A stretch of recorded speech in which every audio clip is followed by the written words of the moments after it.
ঝালকাঠির নলছিটির লঞ্চঘাট এলাকায় ওসমান হাদির গ্রামের বাড়িতে গতরাতে চুরি হয়েছে।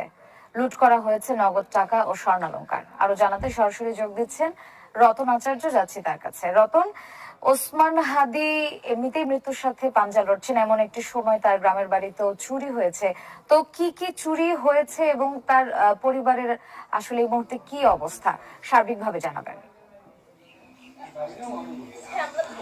শ্রেয়া, আপনাকে ধন্যবাদ। আপনি জানেন যে ওসমান হাদি ঢাকায় গুলিবিদ্ধ হয়ে হাসপাতালে ভর্তি রয়েছেন এবং মৃত্যুর সাথে পাঞ্জা লড়ছেন। সেই মুহূর্তেই কিন্তু তার যে গ্রামের বাড়ি রয়েছে ঝালকাঠি জেলার নলছিটি উপজেলার যে লঞ্চঘাট এলাকা, সেই লঞ্চঘাট এলাকায় গত রাতে চুরির ঘটনা ঘটেছে। পার্শ্ববর্তী যে রয়েছেন তিনি গত রাতের যে 5টার দিকে ঘুম থেকে উঠে দেখে দুটি লোক দৌড়ে পালিয়ে যাচ্ছেন। তখন সে চোর চোর করে ধাওয়া দিলেও তাকে ধরতে পারেনি। পরবর্তীতে তিনি যার কাছে